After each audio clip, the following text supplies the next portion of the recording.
Greetings. My name is Antoine Donaldson, and I reside in the Hamilton Heights neighborhood. I want to say I appreciate the information that you presented to us, that our committee member presented to us.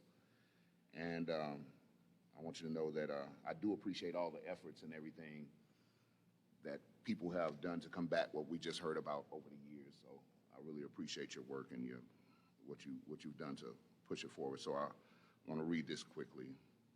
I want to address the idea of using zero interest loans, housing programs, increased access to health care, and free college as forms of reparations for the historical injustices faced by Black Americans. Loans, by their very nature, require repayment and consequently divert money away from the Black community, potentially exacerbating economic inequities instead of addressing it. And it's crucial to acknowledge that 0% interest loans usually carry interest if not repaid on time, which further underscores the problematic nature of using loans as a means of reparations. Reparations are not meant to be a transactional process where debts are incurred and must be repaid. They should represent a sincere effort to rectify the enduring impacts of slavery and systematic racism on the Black community. Facing the burden of interest if the loans are not paid on time even once adds another layer of financial stress and inequity to an already marginalized community. Housing programs historically have harmed rather than helped Black Americans, making them inadequate as reparations. These programs have perpetuated segregation, redlining, discriminatory practices, further exacerbating housing disparities in the Black community. The lack of agency in housing decisions can perpetuate the sense of disempowerment experienced by the Black community, further negating the transformative potential of true reparations. Now, cash reparations offer a more direct and effective solution, empowering individuals to address housing challenges. A comprehensive approach that empowers the Black community with the resources and the agency to establish our own economic housing opportunities is necessary to truly redress the legacy of slavery and systematic racism. While free education is a valuable initiative, it falls short of serving as true reparations for the historical injustices endured by Black Americans. True reparations should empower Black Americans with the resources to establish our own educational institutions.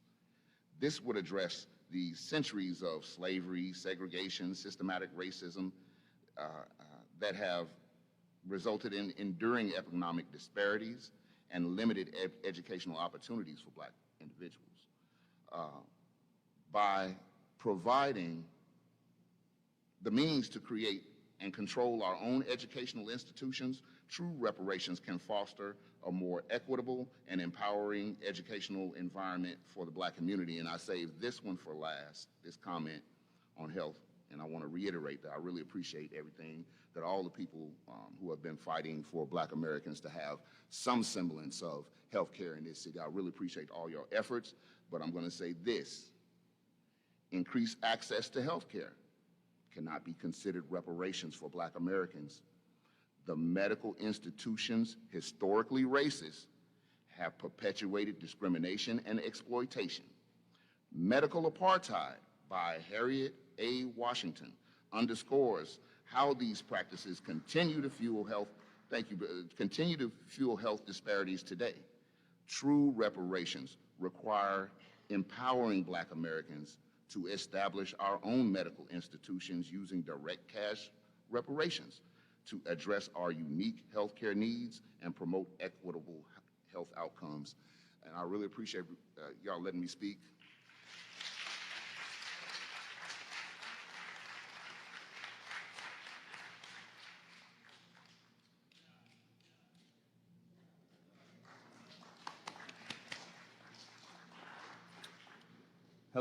Hello, my name is Michael Gregory.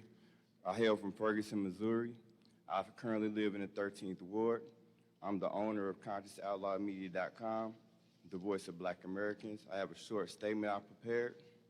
All my information and statistics come from the Brookings Institute, Reuters, and St. Louis Post-Dispatch. I demand cash payments because 1/5 of the sitting government as I stand before you enslaved people. Harriet Tubman transitioned in 1913. My maternal grandfather was born in 1918. His wife, my maternal grandmother, was born in 1919. My paternal grandmother was born in 1926. Her husband, my paternal grandfather, was born in 1911. In 1860, $3 billion was the value assigned to the physical bodies of enslaved Black Americans. This was more money that was invested in the factories and railroads combined. 100 sitting current Congress members descend from slaveholders. 28 Senate members descend from slaveholders. 2 Supreme Court justices descend from slave owners. 5 living presidents descend from slave owners. 11 governors descend from slave owners, including Missouri Governor Mike Parsons, direct descendants of Thomas Etheridge, who owned 6 people.